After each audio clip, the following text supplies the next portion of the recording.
Chapter 8. It's part of my power. I can sense who has these powers if I see them in person. If I see a picture of them again afterward, I can tell right where they are. I can also tell about their power level. Jasmine had been so surprised to hear so many words come out of Candace's mouth at once that she actually stopped in her tracks as the smaller woman led her down the mansion's main hallway. Candace, looking back timidly and seeing that Jasmine had halted, hurried back toward her. "Sorry," she said quickly. "You asked how I could tell. About you. It's my power." "Oh," Jasmine stammered. "Okay." "Sorry, I should have explained that first," Candace said. She looked a little flushed as she avoided eye contact with Jasmine and brushed some hair behind her ear. "I'm not very good with people sometimes." In spite of her surroundings, Jasmine felt a little more comfortable talking to Candace. She was just as awkward on the outside as Jasmine felt on the inside. Maybe Candace was the more honest of the two of them, living out who she was without trying to pretend to be a different person. "That's all right," Jasmine told her. "I'm not either." Jasmine gave her an apologetic look. "I know how you feel." And for a moment, Jasmine thought that she probably really did. If Candace could sense that other people had these abilities, then who on earth could she talk to about that? How was she supposed to interact with others, knowing things about them that she couldn't possibly explain or reveal? Candace was probably more similar to Jasmine than anyone she'd ever met before. Maybe she could be her first real friend, someone who knew her for who she was and accepted her anyway. And if that was possible with Candace, did that mean it was possible with the others who lived here? Suddenly, the optimistic things that Jason and Marianne had told her that seemed too good to be true started to seem like a realistic possibility. The tour was uneventful in terms of excitement, but Jasmine was still impressed by the number of guest rooms the Dixon house maintained. The 3-story building had 3 full bathrooms, one on each floor, and had originally been outfitted with a master bedroom on the 3rd floor, with an additional 3 smaller bedrooms, one on the ground floor and 2 on the 2nd floor. However, 4 more rooms, 2 rooms on the ground and 2nd floor, which had formerly been used for storage or some other purpose, had been converted into additional guest bedrooms, bringing the total possible guest occupants in the mansion to 7. And that was before Candace had even shown her the basement, which Jasmine had heard mentioned in the form of underground bunkers. The Dixons clearly had been working on their plan to begin the ingathering of people with special abilities for some time now. Candace had been not so subtle in her suggestion that Jasmine move into one of the rooms on the 1st floor down the hall from the kitchen, the room right next door to Candace's bedroom. She hadn't actually shown Jasmine inside of her room, and Jasmine wasn't sure if she passed over it on purpose or if there was some reason she hadn't wanted to let her in, so she didn't say anything. It was just nice to feel like someone wanted her around. The kitchen was one of the largest Jasmine had ever seen. It was an offshoot of one of the doors in the main hallway, and it took up a full quarter of the entire 1st floor. There was also a large sliding glass door that led out onto the back porch, and through this door Jasmine could see wood, plywood, power tools, and everything else from a construction yard short of an excavator. She also saw a small shed out back, and there was a small cloud of sawdust steadily drifting out through the open door. The noise of a circular saw could be faintly heard from the kitchen. "Is that Mr. Dixon out there?" Jasmine asked, running her hands unconsciously across the smooth surface of the marble island in the middle of the tile floor. "Out there? No, that's Chuck," Candace informed her.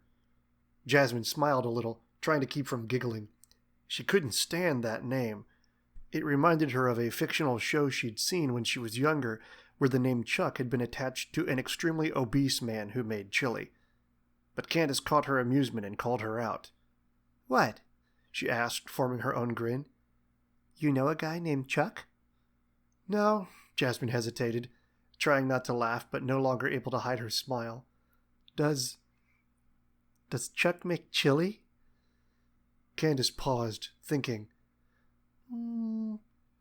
I don't really know, actually. When we go out to meet him, I can ask. No, that's fine, Jasmine said abruptly, cutting her off. It's not important. Candace seemed a little confused, but let it go after that and explained who Chuck really was. He was a man who had been associated with the Dixons almost for as long as Jason, but he didn't live at the mansion with them. He worked mainly as a truck driver, but he often spent most of his spare time at the mansion helping Atlas with odd construction jobs to repair or improve the place. The two of them had added a lot to the rear of the house, including the entire back porch, and had also built the small shed in the back from scratch so that Chuck could have a place to work and put all his tools. He'd been with the Dixons for almost 12 years now. Jasmine saw the man emerge from the shed, carrying some lumber he'd just cut, as Candace was talking about him, and to her pleasant surprise he was not morbidly obese. He was, in fact, a regularly proportioned individual. He had a bit of a gut beneath his denim overalls and white t-shirt, which made her smile. He was also bald, and even from this distance she could tell he had a very soft, gentle expression. "He's really quiet," Candace said. "He doesn't talk much." "So you two get along?" Jasmine asked. Candace shrugged. "He's actually a lot quieter than I am," she told her. "I spend most of my time in here, and he only comes inside for food and stuff like that, so I don't talk to him a whole lot. He almost never talks during dinner, and he eats lunch in the shed alone or with Mr. Atlas when they're working together." "He's quieter than you?" Jasmine asked, surprised. Candace smiled and nodded. Out in the yard, Chuck looked up from his work and saw the two girls standing at the door watching him. He smiled and waved to them, and Candace waved back. Jasmine did likewise. "His 50th birthday was last week," Candace said, her eyes brightening as she told the story. "Mr. Atlas and Mary Ann surprised him with a fancy new tool set and a fresh pair of overalls. He couldn't have been happier. Mr. Atlas said that his wife left him right around the time he started working here, and so other than that, we're pretty much the only family he has. He doesn't have any kids, at least none that he's ever talked about." "So he just hangs around here?" Jasmine asked, suspicious. "Well, sort of," Candace admitted. "He has his own special ability. He heals." Jasmine blinked. "Heals? Like himself or other people?" "Both," Candace replied. "He's never been sick since I've known him. And once, when I had the flu, he came in, put his hand on my head, there was a rush, and I was better. Miss Mary Ann told me a story about how when Jason was younger, he fell off a bike and broke his arm, but Chuck put his hand on Jason's arm and fixed it." "Wow," Jasmine murmured, impressed. "That's pretty cool." "He's not too keen on Mr. Atlas's plan to bring a bunch of people with special abilities together, though," Candace acknowledged. "He prefers to keep to himself, so I'm glad he still decided to stick around here even with people starting to show up." Jasmine turned to face Candace, her curiosity perking up. "So who all's here now? Have you all been able to gather people, or am I the first one you've contacted?" Candace grinned. "You're one of the first, actually. But there are 2 others so far, and they're already here now. Come on, I'll take you to meet them and you can see the dugout." The underground portion of the estate, affectionately referred to by Candace as the dugout, was accessed via an inventive hatchway. It involved a trapdoor in the floor of the shed that covered a stone surface, hidden underneath sod amidst several bales of old hay. When the trapdoor was opened all the way, the handle on the outside of the door triggered a mechanized system to pull the concrete slab back, revealing an opening with a short drop into a tunnel. The tunnel was about 5 feet wide and 10 feet long, ending in a simple wooden door. The padlock on the door hung from the door handle, and Candace tested it to see if it was open. "I guess they're down here," she muttered.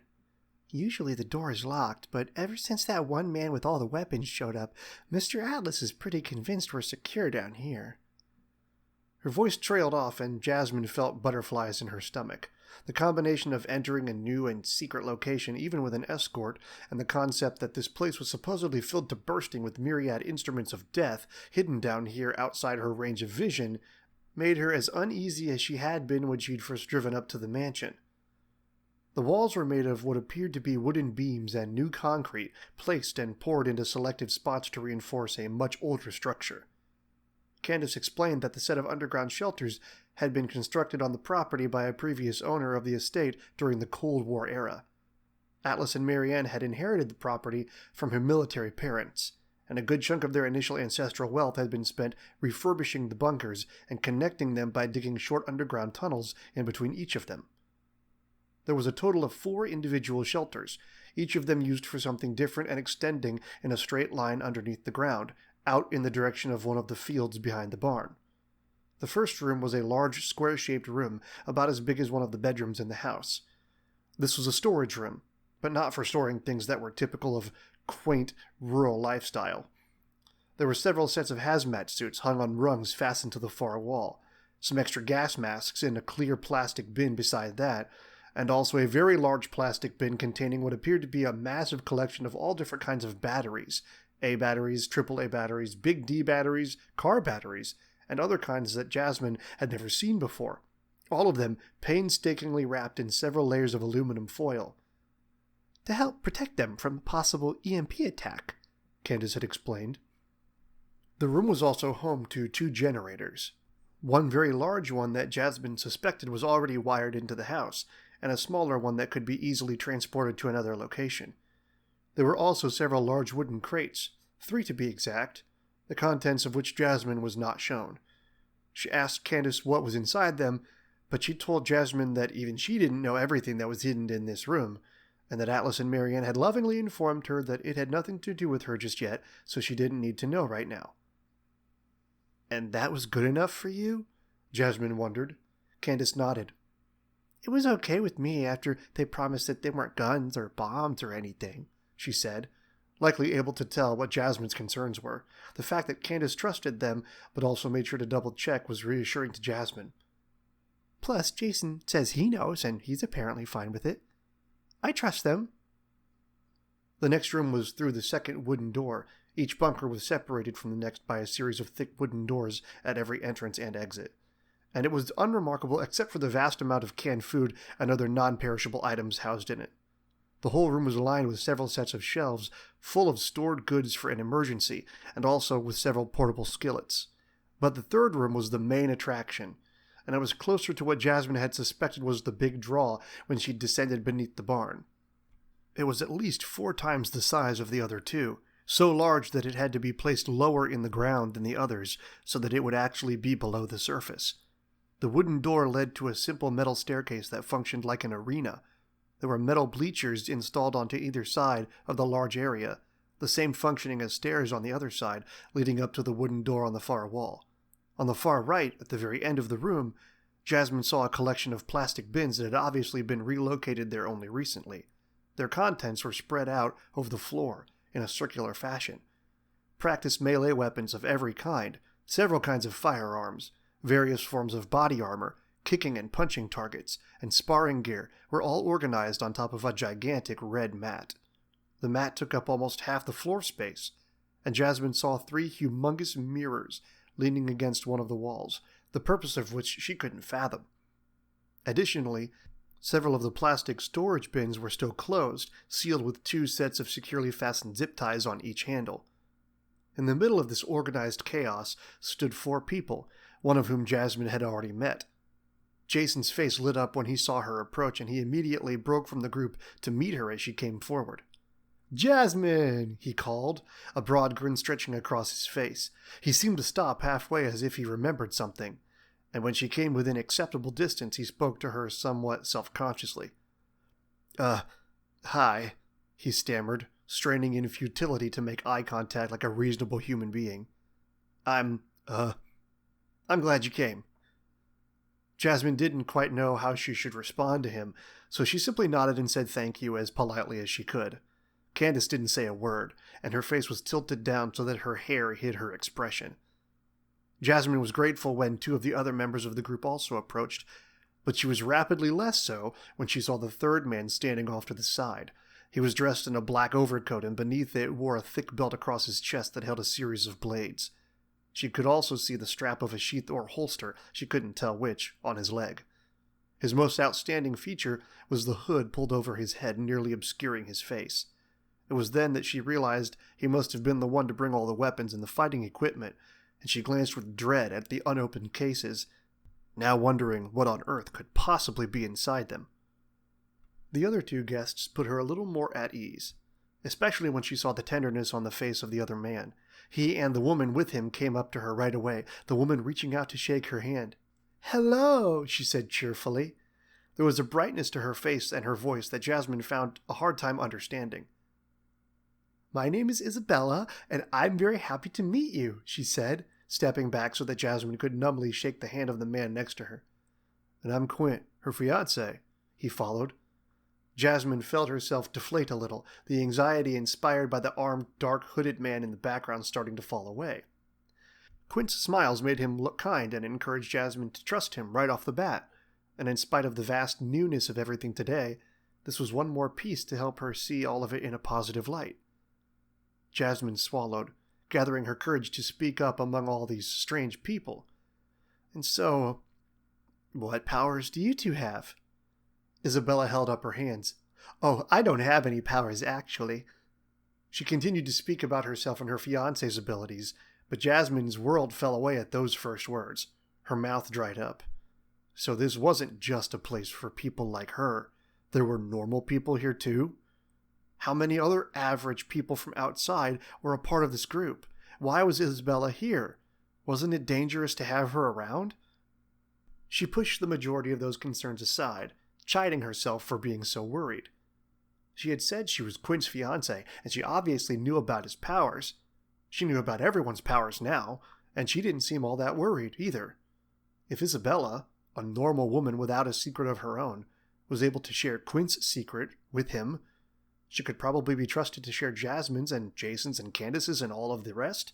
And if it was possible for her, how many other normal people out there would react just as reasonably? Jasmine decided right then. There was hope after all. And then there was the guy in the hood. "Don't worry about Kay," Jason insisted, coming up beside Jasmine.